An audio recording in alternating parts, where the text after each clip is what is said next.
Ассалаумағалейкум ардақтағы ағайын, қадірменді көрермен қауым. Назарларыңызда Ақтөбе қаласындағы Қобыланды Батыр стадионы. Дәл осы жерде Қайрат Ақтөбе арасындағы матч болады.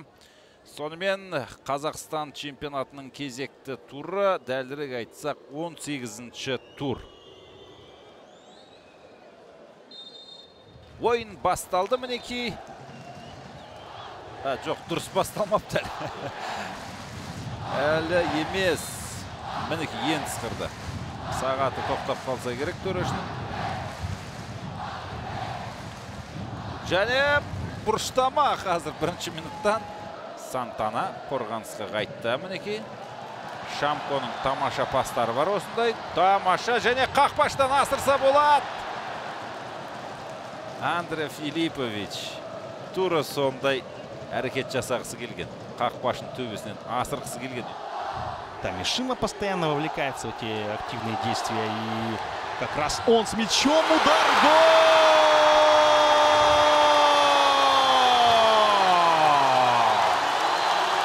Шина! 20-я минута матча. Хорошо сместился. Там, конечно же, центральные полузащитники должны были попытаться отобрать мяч. И не дал возможности пробить поворотом Данила Устименко. В общем-то, молодой голкипер Кайрата тоже пытался выручить свою команду, но было уже поздно. Мяч просто залетел в его ворота. Вот этот рев трибун на стадионе имени Қобыланды Батыра в Ақтөбе. Болельщики довольны.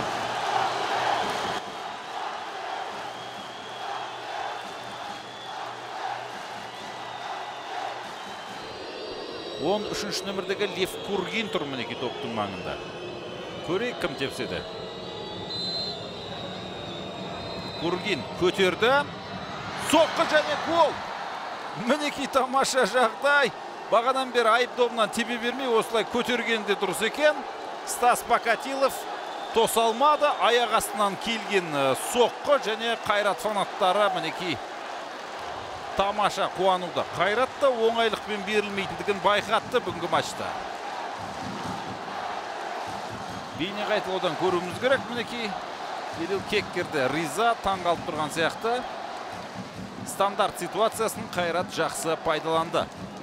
Дмитрий Сергеев. Голдың авторы. Зенит футбол мектебінің түлегі. Санкт-Петербургдан ауысып келген. Раичкевичтің өзіне. Филиппович бүлдіріп алған сияқты. Дегенмен доп Филипповичті. Ақтөбе қайтадан шабуылдайды. Әділхан Таңжарықов жақсы жылжып келе жатыр. Ортаға пас Байтана!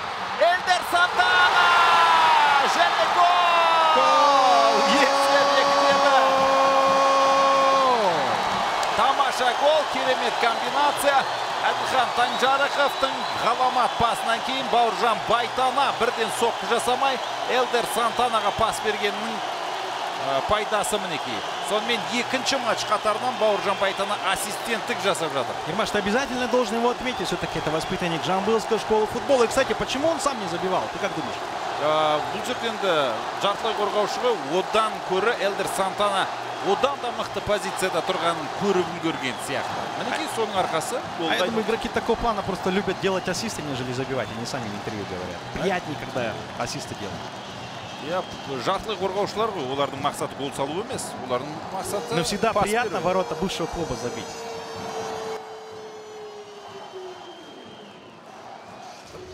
Және допқа дұрыс жанаспады. Және соның салдарынан қазір тағы да қауіпті шабуыл. Байтана! Керемет мүмкіндік. Екі бірдей қорғаушымен таласып жүріп, Маки Баняктан өтіп кетті, көрдіңіздер. Иықпен де қақтығысты. Гол соғатын мүмкіндік еді. Өзде күле қарады. Жоқ жерден шабуыл шығып кеткен. Шина берген пасты. Және Маки Банякты итеріп тұрып мінеки. Қақпаға дәл соққы бағыттаса болды.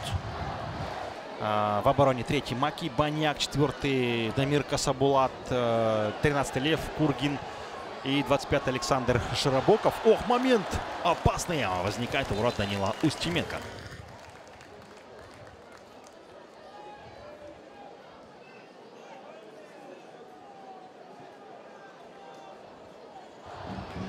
Верховая борьба. Речкучев проиграл. Несется вперед полузащитник Кайрата. Набирает скорость. Можно пробить. Шверев. Передача Шушиначев. Момент. Покатилов выручает. 100% шанс был у Кайрата, чтобы выйти вперед в этом матче впервые, но не смогли.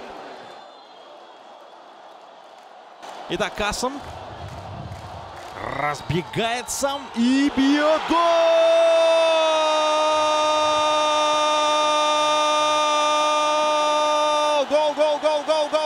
Гол! Устименко толкает Филипповича, недоволен, а Алибек Касым, как подобает, празднует гол в ворота бывшего клуба, воспитанником которого он является. Шикарно, блестяще пробил. Мол, вы слышите меня, вы видите меня. Алибек Касым обращается к своим же болельщикам. Они ему аплодируют. Все потрясающе выполнил. Разбег, четко, мяч в дальний угол. Попадает Устименко, ничего не смог поделать. 3-2. Красно-белые выходят вперед. Потрясающее взятие ворот в исполнении Алибека Касыма, который 4-й гол в текущем сезоне. Осымен 2 мәрте таразбасын теңестірген, сондықтан тағы да теңестіру әбден ықтимал. Және қазірдің өзінде мінекей керемет мүмкіндік болып жатыр. Ай-ай-ай, кіріп бара жатқан жерде мінекей Әділхан Таңжарықов шығарды. Мінекей ойынның температурасы қызып бара жатқанын байқадыңыздар. Покатилов неге тоспаған? Мұны гол еді ғой таза. Ай-ай-ай. Покатиловтың тағы бір қателігі бұл. Мұна допты қалай тосамайды, түсініксіз. Қайта екінші тепкен кезде тосып үлгеріпті. Бейне қайтылудан көріңіздер мінекей. Бос қақпаға тебейін деп жатқан екен. Ақтөбенің тағы бір шабуылы. Әуелете асырылған пас және ғаламат соққы шабуылы әлі де аяқталған жоқ. Дмитрий Шамко! Ақтөбеліктерді шаттыққа бөлеген Шамко команда капитаны болып бүгін ойынға шыққан еді. Гол! Есеп 4-2 қадірмен дағайын арлы-берлі теңселіп тұрған матчымыз. Біресе Ақтөбе, біресе Қайрат гол салған кездесуде 4-ші голды соқты Қайрат қақпасына. Дмитрий Шамко. Мінекей 2 доп айырмашылығымен басымдық пайда болды. Уго Видимонды да осы жерде байқап қалдық. Команда ойыншылар тізімінен шығарылған, ол да білесіздер. Дмитрий Шамко тамаша мүмкіндік. Голға айналдырды. Және негізі бастапқыда Андрей Филиппович ғаламат соққы жасаған еді. Сол кірген кезде әп-әдемі гол болатын еді. Бір шама уақыт есімізден шығармайтындай гол болатын еді. Бейне қайталаудан көрейік. Мұна пас. Осылай келген Сантана жіберген Филиппович. Ай-ай-ай, қандай керемет пас. Және Шамко мұна жерде алдап өтіп, ортаға ойысып, соққы жасаған. Мұна соққын айтсаңыздар. Андрей Филиппович неге жалғыз өстір?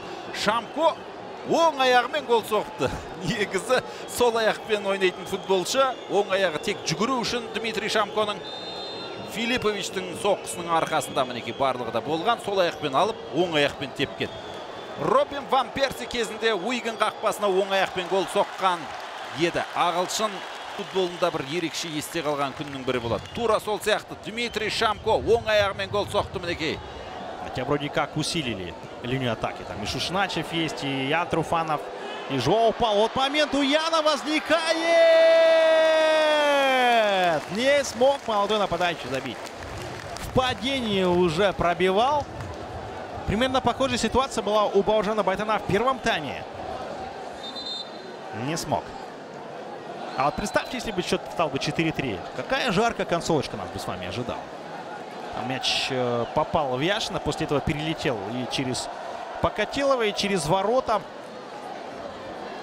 Доп Қайрат командасында Жоу Паулу пас сұрап келе жатыр. Және пас алды. Офсайд жоқ екен. Соққы!